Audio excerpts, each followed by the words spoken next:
Hello, true crimerers. So we're going to continue Worst Deaths Wednesday, and I'm going to show you my compilation video number 4, I believe, for Worst Deaths Imaginable from my TikTok page.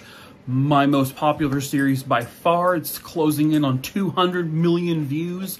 Pretty cool. My first 3 compilations only had 5 videos apiece. Well, we're going crazy today. I'm showing you 20 videos in this one. You'll have to excuse me because at one point I forgot how counting works, and I mislabeled the number video I was on, and it screws up the whole counting thing, but whatever. So this video is going to include a death at SeaWorld, a couple of some of the most horrific elevator deaths I have ever told, and much, much more. So, before I go, just want to say again, I hope to those of you living here in the States, if you celebrate Thanksgiving, have a happy Thanksgiving with you and your family. Please don't do anything to end up on one of my videos as a subject. Pretty please, I don't want that. I will try to have a compilation video tomorrow where I make a new video, just showcasing deaths that have occurred on Thanksgiving, you know, to keep the family happy, right? So anyway, without further ado, here is Worst Deaths Imaginable compilation video number 4. Viewer discretion is advised.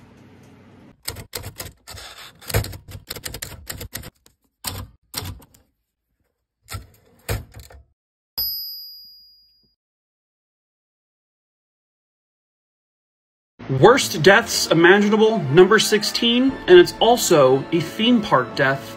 Viewer discretion is advised. And for this one, we are going to Queensland, Australia. Sorry, Jared, I know this is your neck of the woods, but I just had to do this one. This is a theme park called Dream World. It opened in December of 1981. It now includes 47 different attractions, including 4 roller coasters. In December of 1986, it opened Thunder River Rapids, a ride much like many others around the world, where you would board a raft like this one that simulates what a raging river would be like. In October of 2016, a horrible tragedy would occur that would shut the ride down forever. 6 passengers boarded one of the rafts: Kate Goodchild, Luke Dorset, Ruzba Argai, and Cindy Lowe. Also on the raft were 2 children, Kieran Lowe and Ebony Goodchild. Now, at the end of this ride, much like all the other rides just like this one, you go up a conveyor belt that will lead you to the place where you depart. Now, when you get to the top, the water is supposed to be there to kind of help bring the raft along. But on this day, the water levels were not where they were supposed to be. There were 2 large water pumps, and one of those pumps had failed. The water pumps are absolutely essential to this ride operating safely and properly. But because of the failure of one of them, the water levels rapidly dropped. Now, what happened was one raft got to this area, the water levels were dropped, and so the raft itself got stuck. And then the raft holding the 6 passengers I mentioned earlier, well, this happened. I'll give you a trigger warning, but this is just an animation.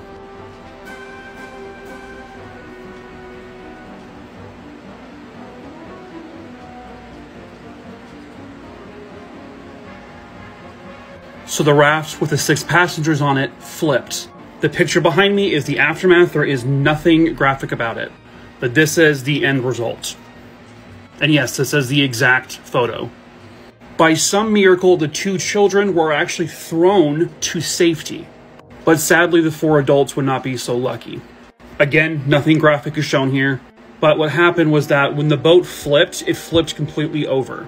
And 2 of the adults got stuck under the raft and they drowned. Drowning takes a while. Drowning is considered one of the worst ways to go. Now, the other 2, because the ride's operator didn't know which emergency stop button to hit them both! The conveyor belt was still going, and 2 of the adults got trapped inside the conveyor belt, and they were slowly crushed to death, slowly and painfully.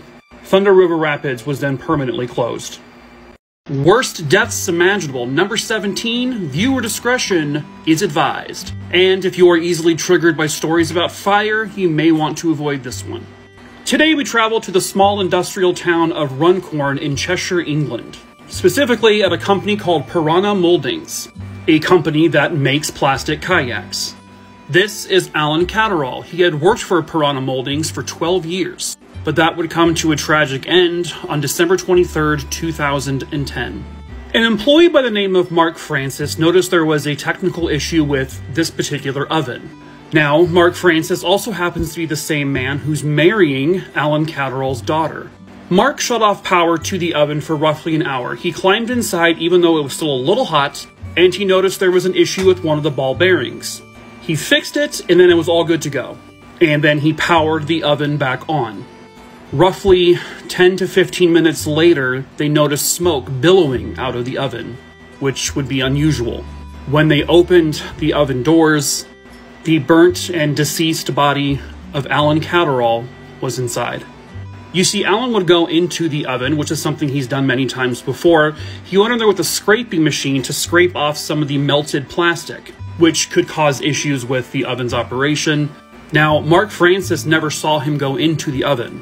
When Mark Francis powered the oven back on, there is a mechanism that basically makes the doors close automatically.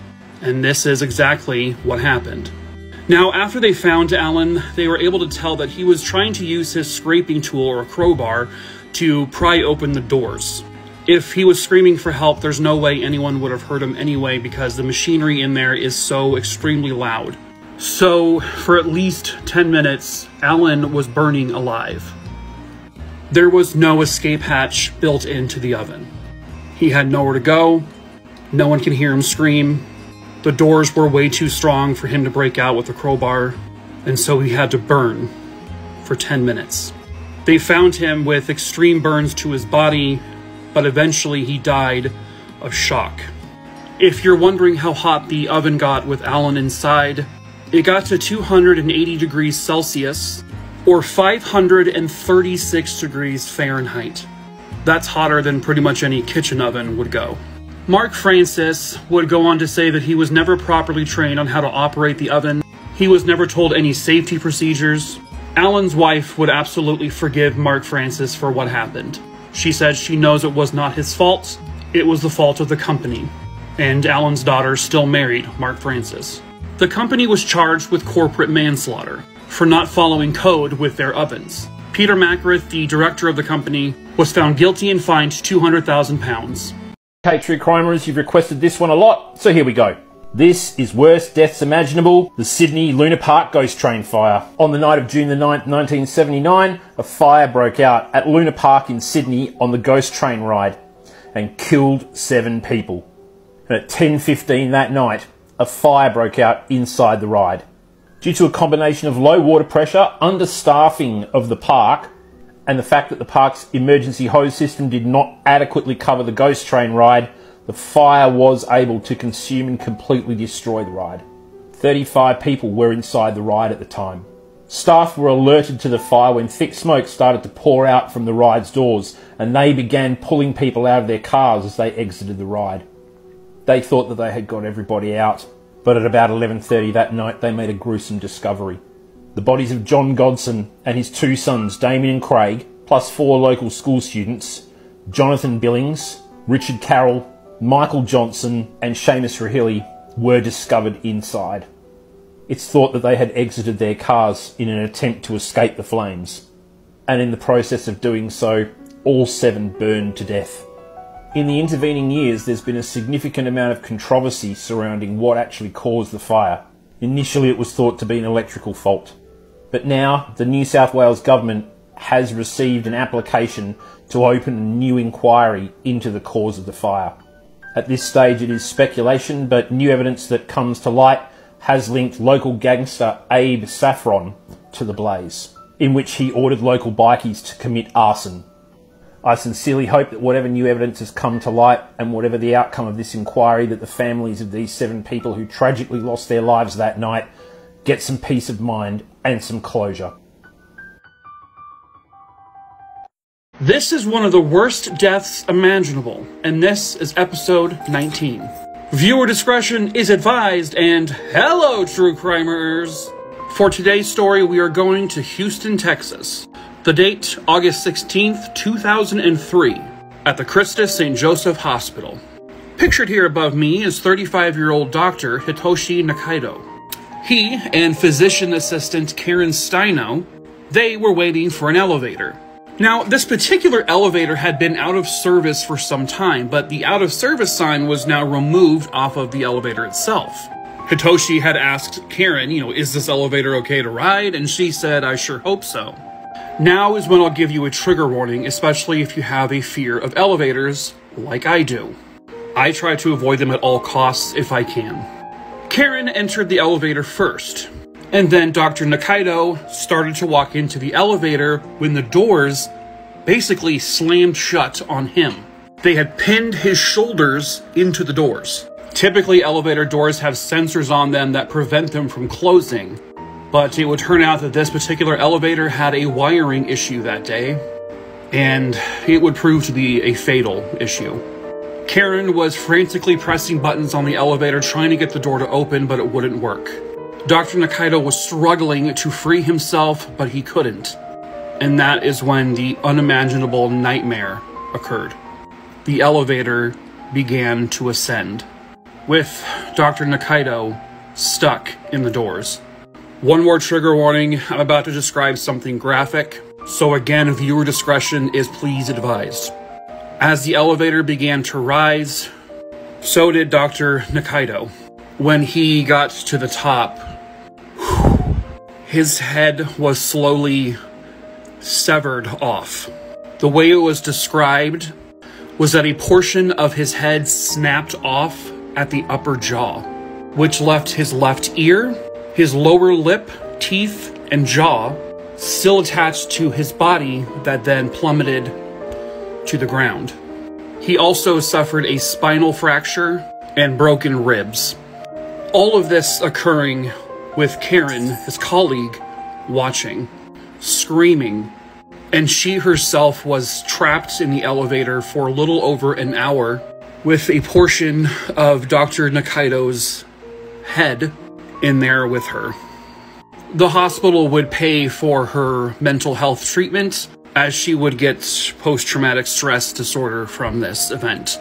Dr. Nakaido's family also sued the hospital, and they would eventually settle for an undisclosed amount of money. This is something I didn't even know could occur on an elevator. Holy shit. Worst deaths imaginable, number 20, and this one's in honor of Shark Week. Hello, true crimerers. Viewer discretion is advised. On July 16, 1945, the USS Indianapolis was on a secret mission.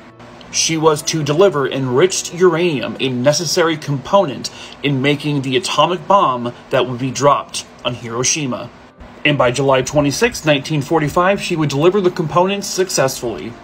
Then, at 12:15 in the morning on July 30th, on her way to Guam, the USS Indianapolis, which was carrying 1,195 crew members, was struck by two 95-type torpedoes, which were delivered by the Japanese submarine, the I-58.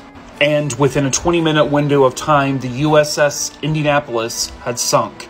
It is estimated that roughly 300 of the crew members went down with the ship and died.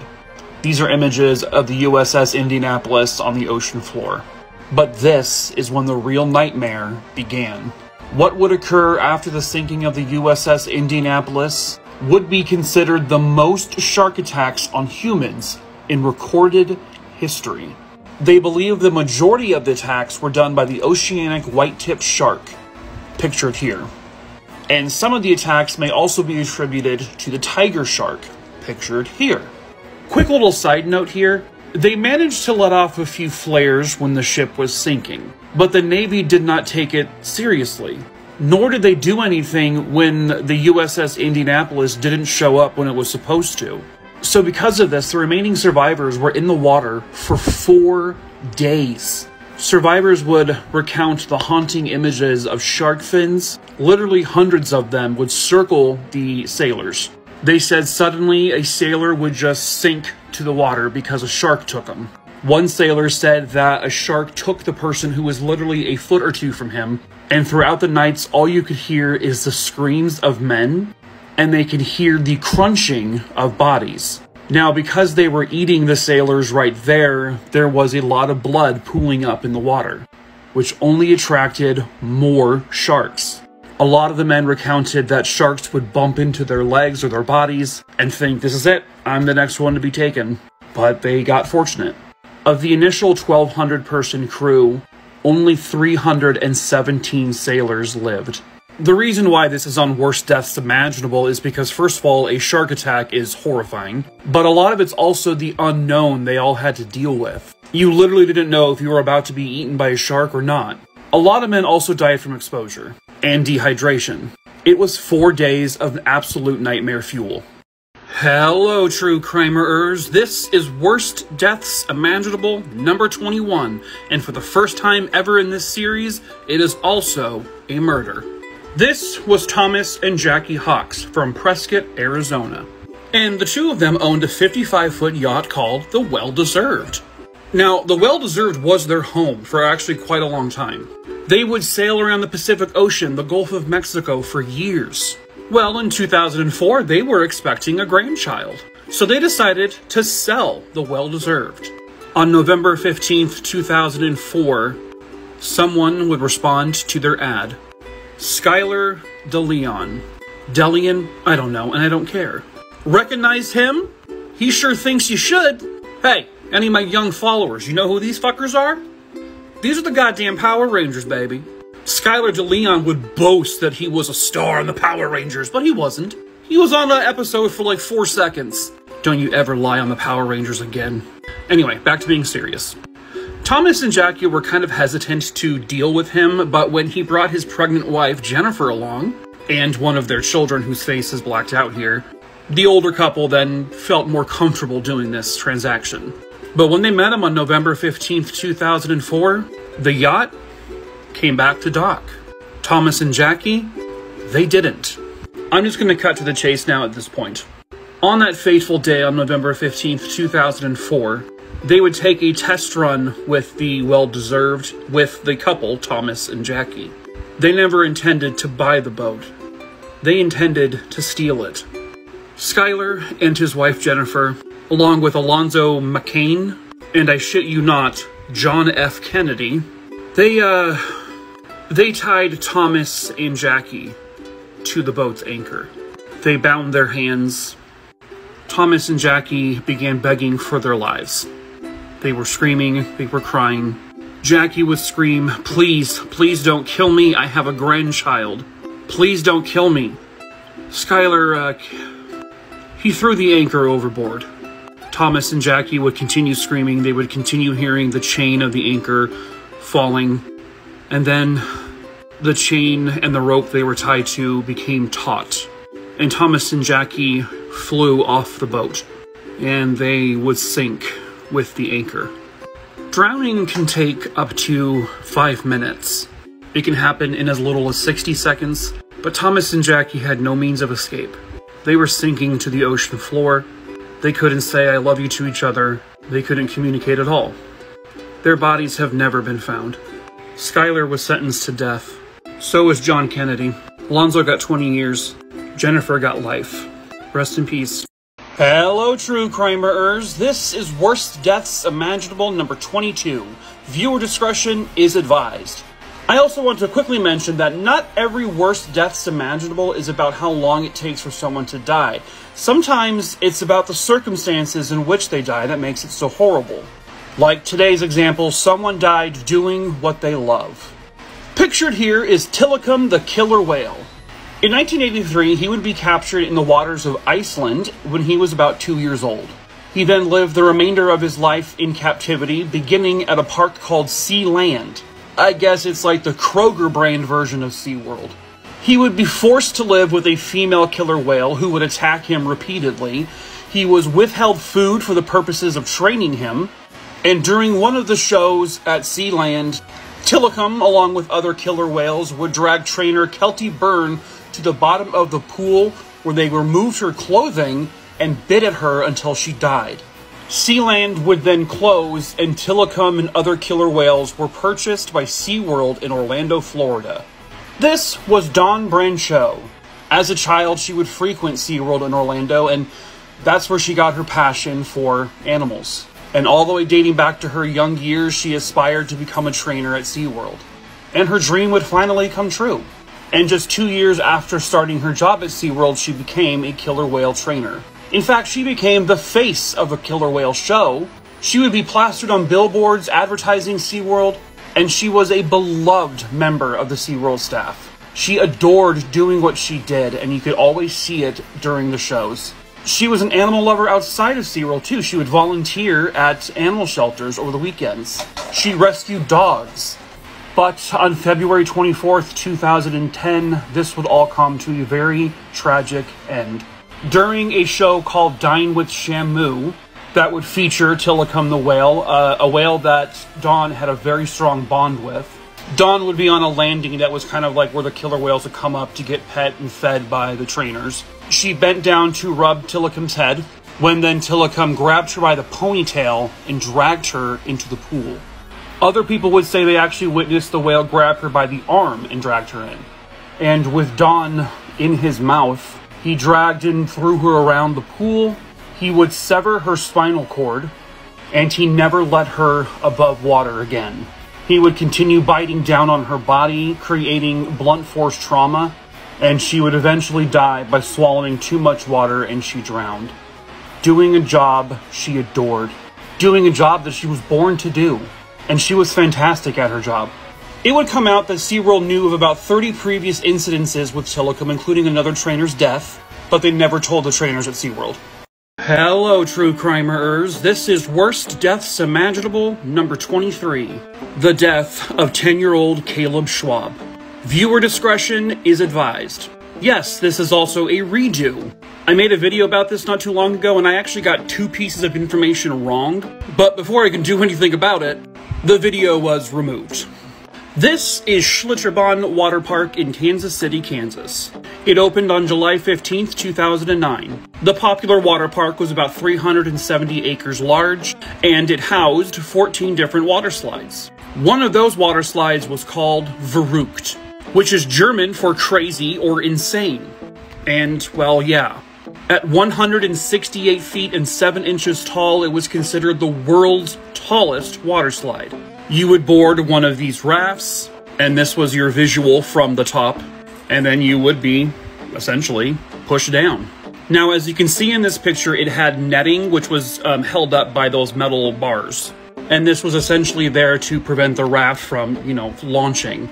But in a twist of fate, the protective netting would end up being its most fatal aspect. 10-year-old Caleb Schwab was attending Schlitterbahn with his family on August 7th, 2016. His father was Kansas State Representative Scott Schwab. Caleb would make his way up to the very top of Verrückt, and Caleb, who was 74 pounds at the time, was put at the front seat of the raft, and 2 women were put behind him. One of the women weighed 275 pounds, the other was 197 pounds. This would create an uneven weight distribution in the raft, which this was not allowed to happen, but it happened.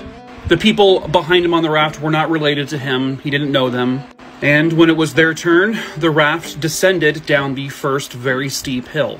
When it then got to the top of the second hill, it was right around this area where the raft went airborne. Trigger warning, I'm about to describe something relatively graphic. When the raft went airborne, Caleb hit the netting, but specifically his neck connected with the metal pole holding up the netting. This was potentially at also 70 miles per hour. Caleb was then internally decapitated, which means his spinal cord was separated from the base of his skull. But in this case, it did not mean that his head was, cut off. He would die instantaneously. The hope, I guess, is that he didn't feel anything. His brother was at the bottom of the pool, and he had to witness the carnage. There were obviously some severe design flaws with Verrückt. The ride's designer, John Schuley, and Schlitterbahn co-owner John Henry, they were charged with second-degree murder for this, but those charges would eventually be dropped. Worst death imaginable, number 23, and God, this one is sad. They're all sad, of course, but Jesus. This is 12-year-old Josh Demarest, and he lived with his family in Greenwich, New York. And he was outside playing with his 12-year-old friend Tyler Day. It was a snowy day, and, you know, as kids are in the snow, they wanted to build a snow fort. And plenty of witnesses saw them, you know, playing in the snow. And then they went missing. No one could find them anywhere. So the police were called and they began searching the area. They used canines to track their scent, and they would also find the footprints leading to a particular snow pile. And when they got to that snow pile, they saw a sled sticking out of it. So searchers, rescuers, they all started digging like crazy at the snow pile. Everyone was freaking out. They were thinking the absolute worst. And the worst happened. The snow was very tightly packed, but they eventually found Tyler Day and Joshua Demarest buried in the snow. Both boys were brought to the hospital. Tyler Day did have hypothermia, but ultimately he survived. But Joshua would die. So what happened? As the boys were building their snow fort, they heard a dump truck backing up. They can hear the beep, beep, beep of the dump truck. And Tyler said at that point, everything just went dark. The drivers of the truck, they were working on this snow pile that the boys were at, but they never even noticed the boys. They were essentially buried alive under several feet of tightly packed snow. Tyler was able to find a small air pocket, which is how he survived. Unfortunately, Joshua was buried face down, and they were buried under the snow pile for 3 hours. 3 horrifying hours, not knowing if anyone was going to find them. Tyler Day's father, pictured here, was extremely grateful to the rescuers for saving his son's life. But the death of Joshua, well, it just gets worse. You see, Joshua's mother wasn't in town when he died because she was in New Jersey. Because her mother, Joshua's grandmother, she died that same day. And this wasn't the only tragedy for students of their school, because the March previous, a 7th grade student that attended the same school as Joshua and Tyler, he also died in a freak accident when a boulder fell on top of his head. The snowbank where Joshua died was turned into a temporary memorial. Joshua was a beloved friend and student. They said he loved sports, and he just loved being a kid. Stories like this, they just want to make you say I love you to everyone in your life, right? Because at any time, anything could happen. It's sad. Worst death imaginable, number 25. Yes, the number on the last one was wrong. Hello, true crimerers. Viewer discretion is advised. Today we are traveling back to Russia, specifically to the Slavyanka Sweet Factory, which is located in the town of Stary Oskol, relatively close to Moscow. This was 36-year-old mother of one, Natalia Nemets. In October of 2017, Natalia was working on one of the caramel machines. Caramel? This is something she had done many times, when suddenly Natalia seemed to disappear from the sight of her coworkers. When all of a sudden, they saw 2 legs sticking out of a caramel mixing machine, and the caramel mixture was boiling. I have not been able to find what their findings were on this, but initially they suspected she either passed out due to the high temperature in the room, or she simply slipped and fell into the machine. Her coworkers allegedly heard no screams, no yelling, no banging on the side of a wall, nothing. From what I've been able to see, the temperature of the caramel in the machine was approximately 300 to 320 degrees Fahrenheit, or 160 degrees Celsius. Natalia was likely in there for several minutes, and she was being boiled alive.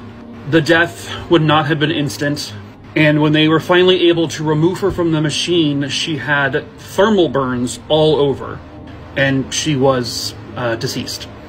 In these temperatures, again, from what I've been able to see, so this is not an exact number, but it would have likely taken 3 to 4 minutes for her to die. And it would have been an excruciatingly painful 3 to 4 minutes. Not to mention there was a rotating blade in the machine, not a sharp blade, just a mixing blade. So blunt force trauma would have also been present. This is Natalia with her son, but his face is blurred out. It was reported that the workers at the factory were told to keep silent on this accident, or else they could be fired. In fact, the news didn't even hear about it for several days. After the story finally became public, another worker said that another incident took place in the factory where 3 people were crushed by a conveyor belt. And one of those people died, and another person lost all of the fingers on their hands. I can't seem to find any actual updates on this story, like if the factory got sued. All I can see is that a criminal investigation did occur, but the results of that investigation, I don't know. And that is the story. Worst deaths imaginable, number 26. Viewer discretion is advised. Hello, true crimerers. Today we are going to Los Angeles, California. Specifically to Winco Foods. And we are going back to August 11th, 2018. This story may bring back some memories of another story I told on Worst Deaths Imaginable. I'm sure you'll remember. That afternoon, the store's manager would call the property's repairman because there was a very strange, very pungent odor coming out of one of the brick pillars outside of the store. The manager was thinking, okay, this is some sort of leak, maybe something burst in the sewer. He didn't know. So the repairman also included a plumber with him, and they began to chip away at the bricks of the column and to take them out brick by brick. When all of a sudden, a shoe and a human leg popped out. This is when one of them said, and I quote, "I saw some gooey liquid and it smelled really foul. It was oozing out of the pillar and onto the pavement. It was a horrifically decomposed body of a person, and they did not know the gender of the person because that's how badly they were decomposed. It took them a few hours, but they were finally able to remove the body and bring it to the coroner's office. They were eventually able to identify the man as 35-year-old Raimundo Rivera. So what happened and how did he get there? Well, about 5 days prior to this, Rivera was being pulled over by the authorities, and he then evaded them. He took off. So the police believe that he was able to pull into the parking lot of the Winco Foods, entered the store, and somehow gained access to the roof from there. By the way, no, this is not the same Winco store. So he was on the roof trying to hide, and I didn't even know there was access to get into those brick pillars from the roof, but he theoretically fell down there accidentally. He actually went down feet first, and then this is the exact pillar he was found inside. It really isn't that open. It's pretty damn narrow. They don't know how long he was alive for, but they do believe he was alive when he hit the bottom. On the day he went down there, it was 100 degrees outside, and it was over 100 degrees throughout the week. So essentially, Mr. Rivera, he was in an oven, basically. It was a brick oven that he roasted in. Not to mention the lack of oxygen. He was compressed inside of this pillar. The coroner said that this was a horrible way to die. Because of how hot it was, that's why his body was so badly decomposed. I can't find his actual cause of death, though. I've been looking. But it sounds like he baked for at least a day or two. Ugh. Worst deaths imaginable, number 27.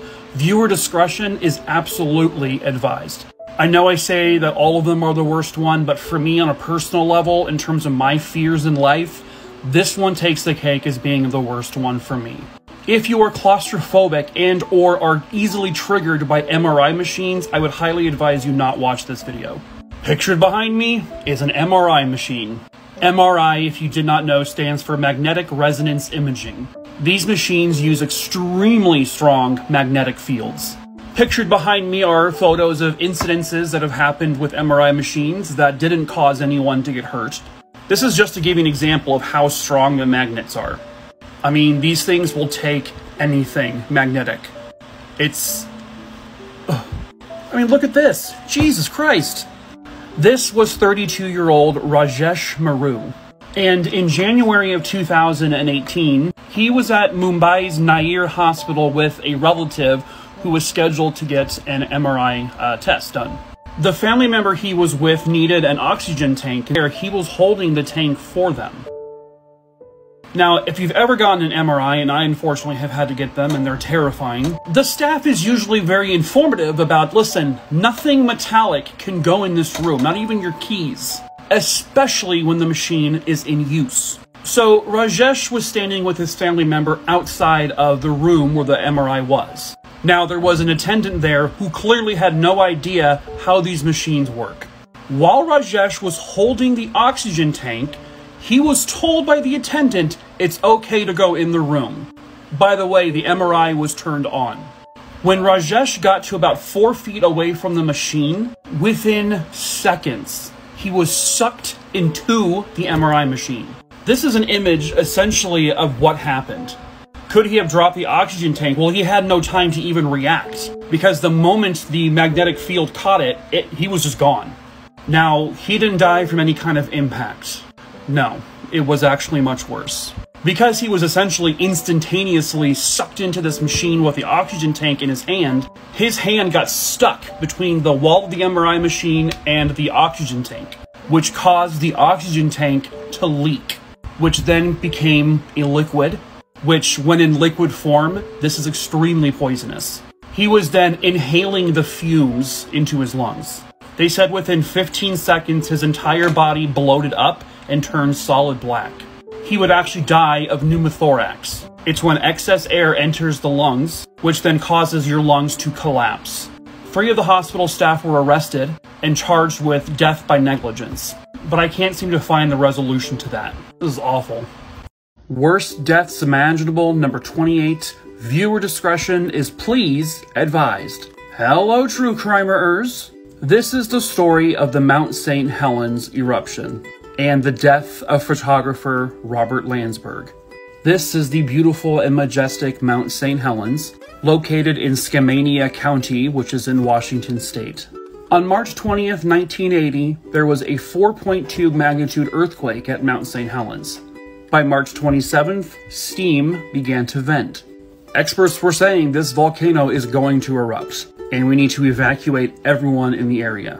Most people evacuated per order, but there were some stubborn holdouts who, if they were alive today, would probably regret it. By April, the north side of the volcano began to bulge, and then on May 18th, 1980, a 5.1 magnitude earthquake would hit Mount St. Helens, and the north face of the mountain completely collapsed, causing an avalanche of debris. Magma began to form and flow down the mountain into the nearby town, which created pyroclastic flow, which is a gas that can basically move to high speeds of 430 miles per hour and can get as hot as 1,800 degrees Fahrenheit or 1,000 degrees Celsius. 1.5 million metric tons of sulfur dioxide was released into the atmosphere.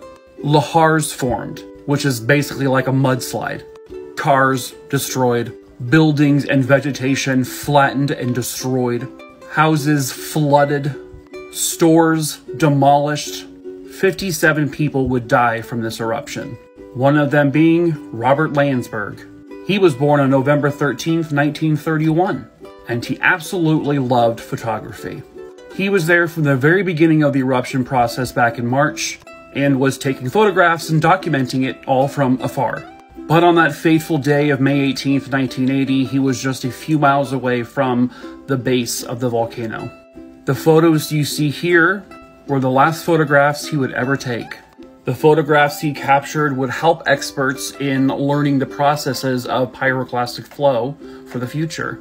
But unfortunately, he would be within the grasp of the pyroclastic flow that day. 1,800 degrees, moving up to 430 miles an hour. He would cover his camera in multiple bags and then lay on top of the bags. And this horrific nightmare would engulf Robert. He would inhale the fumes of all the toxic gases and nearly melt from the extreme temperatures. His death likely was fairly quick. His body would not be discovered for 17 days, but his photos could help save lives. Rest in peace. Worst deaths imaginable. Hello, true crimerers. Viewer discretion is advised, and also this is another elevator story, so if you are easily triggered by elevator things, you may not want to watch this. This was Jose Sandoval Opazo. and he was originally from Italy. He was an electrician aboard the Carnival Cruise Ecstasy. And on December 27th, 2015, while the Ecstasy was about 27 nautical miles from Grand Bahama Island, on its last leg of a 3-day cruise, he was working on top of an elevator. This is not him, of course, this is just to show you what it would look like. The elevator in this instance was stopped on the 6th floor. He allegedly had the elevator door propped open with a screwdriver, and an investigation would find out that he had also disabled a safety feature on the elevator, something that apparently is common with electricians who are working in elevators. When all of a sudden, the elevator began to move. It was now moving from the 6th floor up to the 9th floor. The movement of the elevator, they believe, startled him and he fell backwards and he fell down the side of the elevator.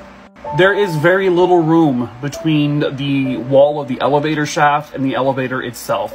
Almost no room. So Jose,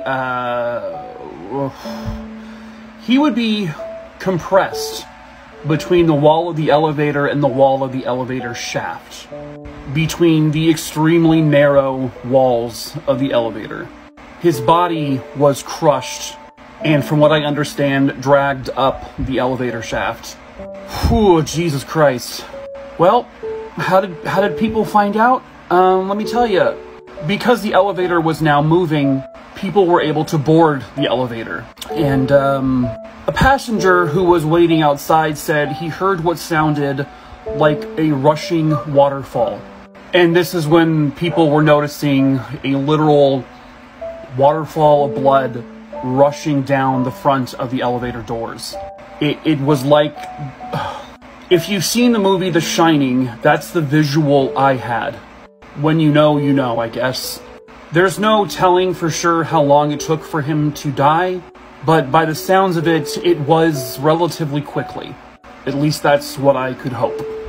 Apparently, there were people who took photos and video of the blood not knowing what it was beforehand and posted it online. I haven't seen it, but the way that the blood was pouring would indicate there wasn't much of him left.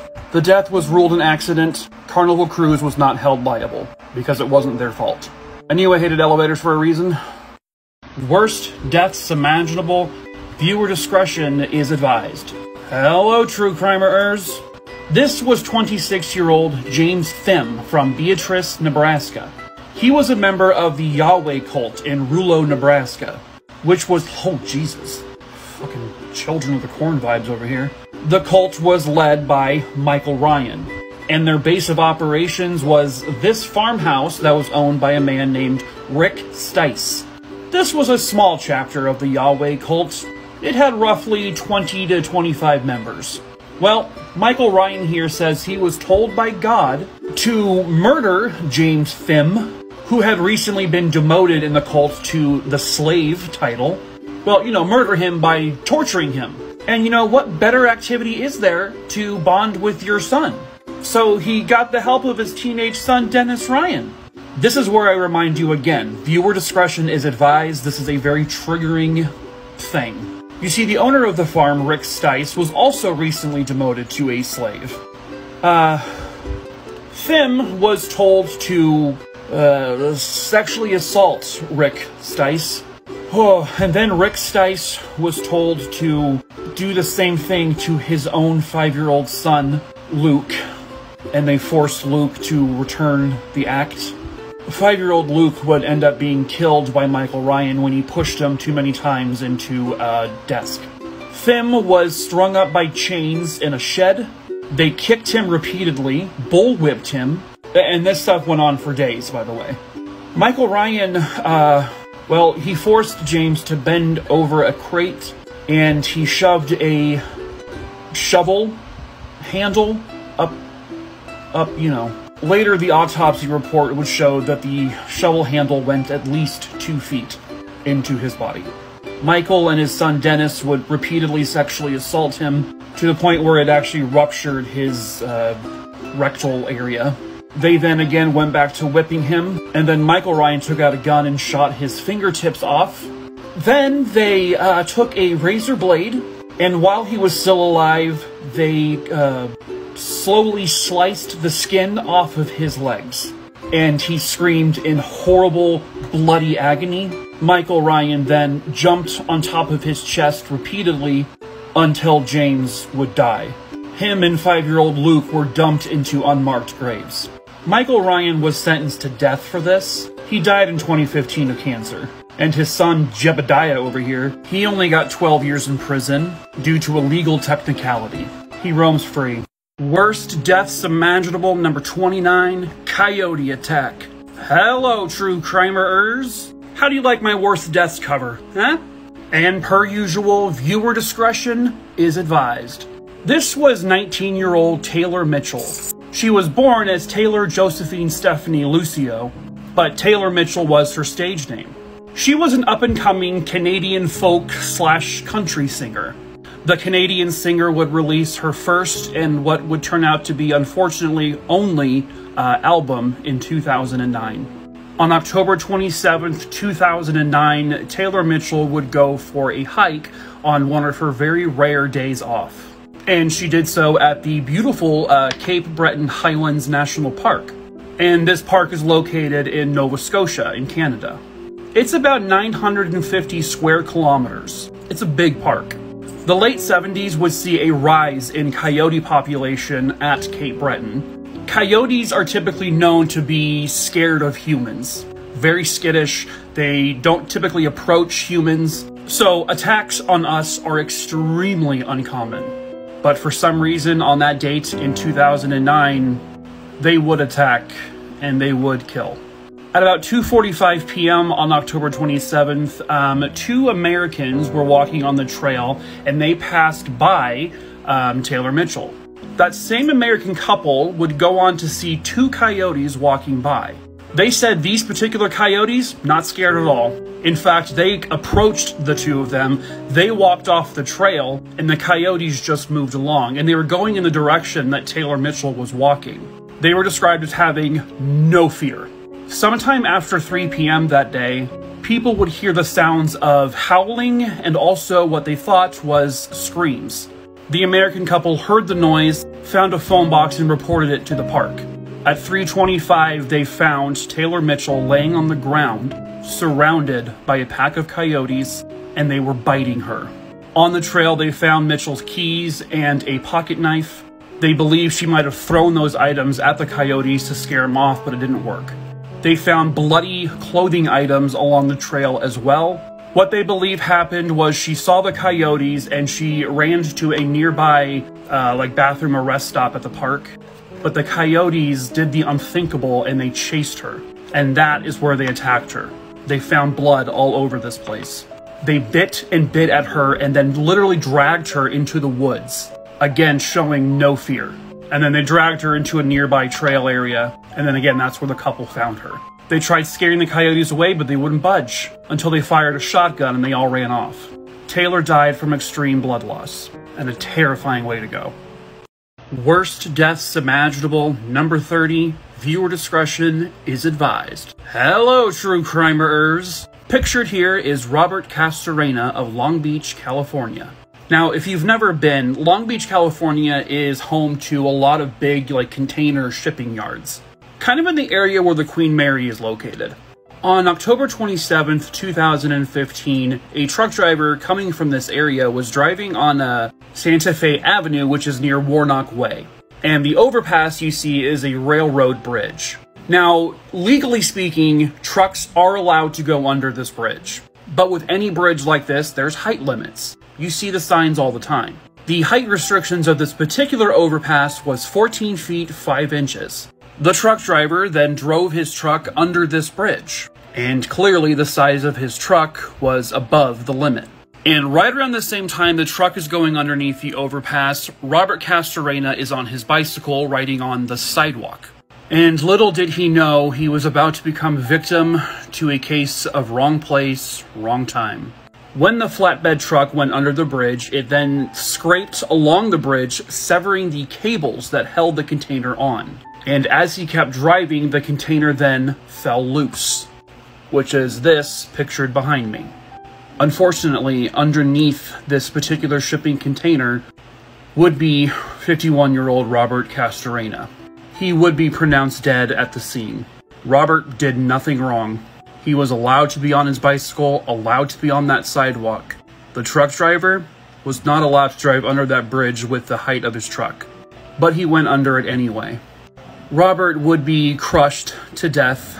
I don't know if he survived the initial, hit, but if he did, he was likely dead within minutes from suffocation. The truck driver, 50-year-old Wesley Phil Blake from Utah, well, in June of 2017, he would be charged with vehicular manslaughter, to which he pleaded not guilty. But I cannot find any follow-up stories, and I can't see any court documents that states what actually happened from there. But to me, it's wholeheartedly deserved. This was his fault. Robert Castorena is remembered by his family as being a loving, caring man. He would do anything for anyone. He loved going on bike rides, and he will be dearly missed by the Castorena family. Rest in peace, Robert. Worst deaths imaginable, number 31. Y'all, this one's bad. Viewer discretion's advised, and hello, true crimerers. This was Hernan Gutierrez, a 42-year-old landscaper from Florida. He had come to the United States back in the year 2000 from Guatemala. He had plans to marry his girlfriend, and he was attempting to start his own company, a roofing business. But sadly, none of this would happen. Pictured down there is a wood chipper. It's a potentially dangerous piece of equipment, but, if handled correctly, it should operate fine. But sometimes accidents happen. Hernan was extremely well-versed in how to use a wood chipper. And to those who don't know, you could put tree branches in there and it disintegrates them to little flakes. Around 4:15 in the afternoon on that June 2014 day, the very hard-working Hernan Gutierrez was cleaning up some branches and shoving them into the wood chipper, when suddenly Hernan himself was sucked into the wood chipper. His entire body went through the blades, and the blades would look something like this. So Hernan passed through it completely, head first. And to give you an example, right here, that's how branches like this come out the other end. So allegedly, the inside of the truck that was catching all of the branches and trunks, witnesses said there were pools of blood and pieces of body. Allegedly, from what I've been able to read, it took them a couple of days to fully recover all the parts of him that they could. Now, this incident was ruled an accident, because that's what it was. There was no foul play. Maybe Hernan was exhausted from the heat, and he just fell in, or he just kind of got caught up in it with the branch he was putting in there. But, to me, this has got to be one of the absolute worst ways you could go. The only fortunate thing you could say for this is that he did go in head first, so likely for him it was over quickly. Oh my god. I am sorry to his family and his girlfriend. This is just awful. Ugh. This is Worst Deaths Imaginable, number 32, and this one is fucking infuriating. You may have heard about this one in the news recently. Okay. This was 27-year-old Roy Jaggers. He was an electrician and a contractor in Las Vegas, Nevada. He loved martial arts, he was a musician, he's kind of nerdy. This was a costume he would dress up as Doctor Who. He was just a really beloved person. He would occasionally babysit for one of his neighbors, and that is what led to all of this. And she is 27-year-old Heather Pate. So she got this idea that Roy was hurting one of the children that he was babysitting. This, by the way, has never been verified or confirmed. Roy's mother said, "I know my boy, he would never do that." Well, Heather just said, you know what? Let's deal with him. At 6:23 a.m. on August 1st, 2021, 911 would be called. someone reported that there was a dead body at the bottom of a cliff. They were able to identify the body through fingerprints as 27-year-old Roy Jaggers. He appeared to be just mangled. So what happened? Well, this kumquat Heather lured Roy to her house, and waiting there for him was Heather and her 36-year-old boyfriend, Kevin Dent. The two of them just started beating the crap out of Roy in front of her children.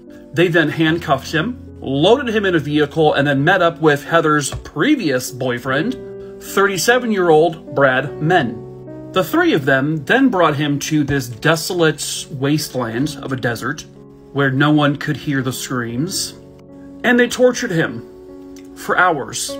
They used a blowtorch on him, burned his flesh, continually beat him.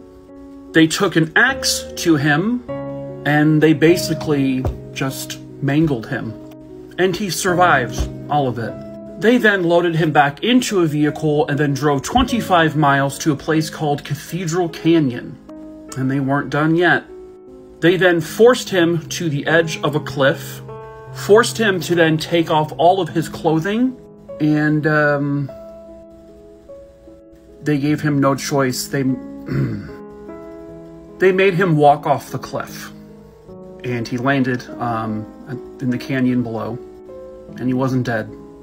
The three of them went down to him, and then Brad Menn took out a gun and fired several shots into his body, and he finally died. Within 36 hours, these three useless human beings were arrested and charged with his murder. They are actively seeking the death penalty for at least Brad Menn, since he fired the killing shot. Monsters. The case is still going.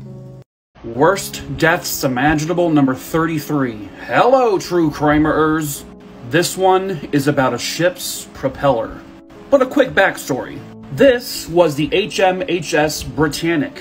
She was the sister ship to the Titanic.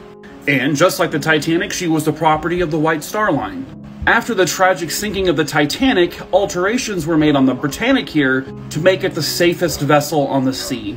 She was designed to be a passenger liner, but she would be requisitioned to be a hospital ship during World War I.